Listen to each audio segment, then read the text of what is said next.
we are going to talk about that book on tyranny. So as you know, I've been reading it. I've been reading a chapter a week. Last week, I read chapter 5, and chapter 5 was enough.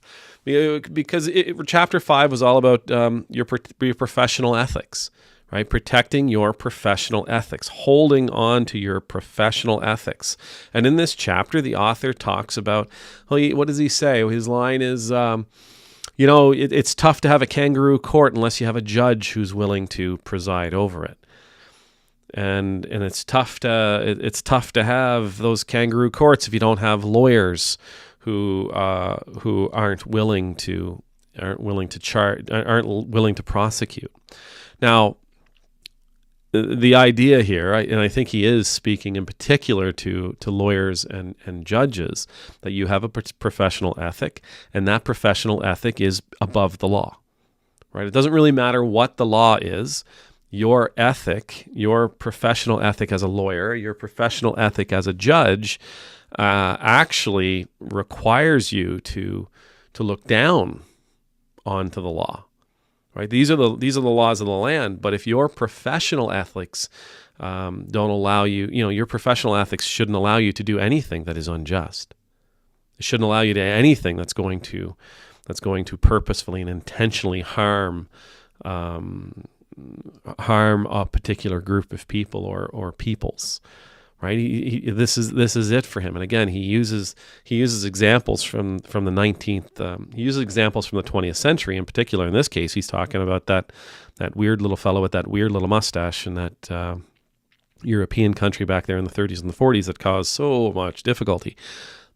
He said, there were lawyers who got on board.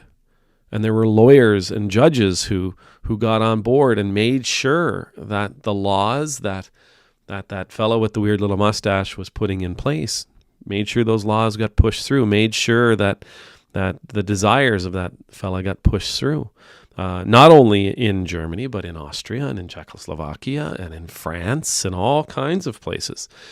They let go of their professional ethics in order to serve the Führer, in order to serve the tyrant. They let go of their professional ethics under the guise, this is the law of the land now. But ultimately in service of the dictator, in service of the dictator. Now, as I thought about this, and I thought, what about the church? Well, the church really needs to hold on to its mission. No matter what the law says, we're here. Christ gave us a particular set of marching orders, and that's what we're here to do. We're here to share the gospel. We're here to love our neighbors as we love ourselves. We are here to love God, and we know that, I think it's 1 John where it says, and how do you love God? Well, you love your neighbors. So it's this beautiful little catch-22. If you want to love God, you got to love your neighbor. If you love your neighbor, you're showing your love to God. And if you're showing your love to God, you're definitely loving your neighbor. And if you're loving your neighbor, you're showing your love to God, right? It's this yin-yang kind of relationship between these two commands. We also know that Jesus told us how to love our neighbor, which isn't just to say, hey there, neighbor, love you, or bless you through these tough times, but also to be there with them, to help them, to carry their burden. Paul tells us carrying one another's burden. By carrying one another's burdens, you are fulfilling the law. Jesus tells us that everybody is our neighbor, and so we're supposed to love our neighbor, and everybody is our neighbor. Therefore, our love is supposed to be unlimited. It's supposed to be all-consuming and available to all without condition. So the church needs to maintain this, no matter what the state does, no matter what the laws say. We must always be about loving our neighbors, feeding the widows and the orphans, clothing those who are without clothes, housing those who are without homes, feeding those who are hungry, giving drink to those who are thirsty, visiting those in hospital, visiting those in prisons, healing. Right? This is our thing. This is always going to be our thing. It doesn't matter if we're underneath a tyrannical government. It doesn't matter if we're underneath a monarch. It doesn't matter if we're underneath the absolute greatest kind of government that has ever governed in the history of governance.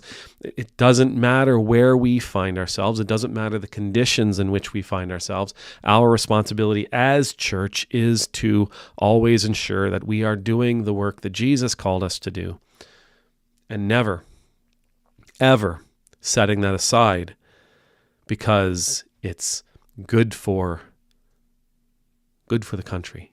Never setting it aside because it's good for the government. Never setting it aside because the tyrant, the authoritarian, the dictator tells us, the Führer tells us, our hero, our cult hero tells us. We don't ever set it aside because it was given to us by Jesus. Now, with that being said, we have friends and family.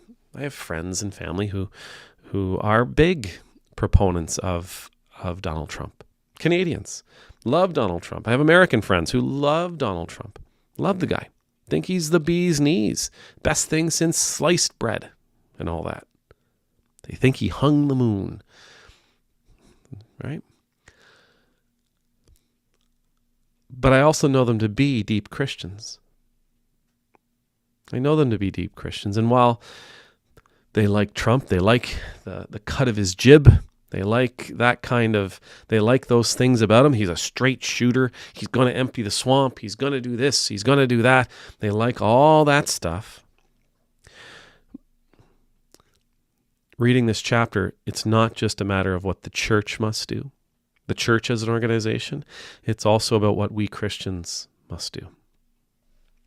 Including those people who supported this guy. Those who supported Donald Trump. There is a fear that he is going to be an authoritarian leader, that he's going to grow increasingly authoritarian over time, and maybe even the people who come in behind him will do exactly the same. So for those who voted for Trump, you didn't vote for a new Messiah. You didn't vote for Jesus's replacement. You didn't vote for Jesus 2.0. You didn't vote for somebody who is, divinely, who is to be divinely installed into this position for the next 4 years. So we Christians,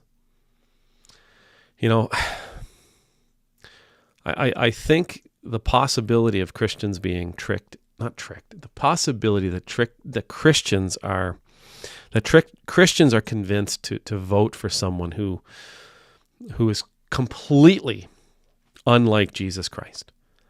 The possibility is there, right? Like there were people teaching that, you don't have to like him. You can think he's a dirtbag. You can think he's the absolute most uncouth, un-Christ-like person that's ever walked the face of the world, but he's better than she is, and so you should vote for him. You should make sure that you put your support behind him. You don't have to like him, but he's going to make Christianity great again. He's going to protect Christianity. He's going to help Christianity regain its natural place as the preeminent religion of the nation, whatever the case might be. There were lots of Christian leaders telling their followers that they needed to vote for Trump. And so you did. They did. If he calls us to do the worst thing, if he calls us to do things that we think are rather innocuous, but harmful to others, if he calls us to do things that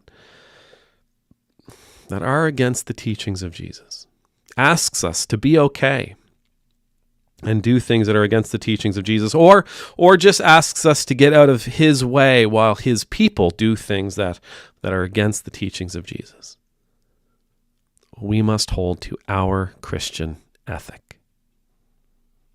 We must hold to that core Christian value of loving our neighbors as ourselves and loving God with all of our heart, mind, soul, and body, seeing these two things as entangled together, impossibly and eternally entangled together. We've got to hold to it. There is absolutely no reason why we should be willing to follow a law that demands we move against the teachings of Jesus Christ. None.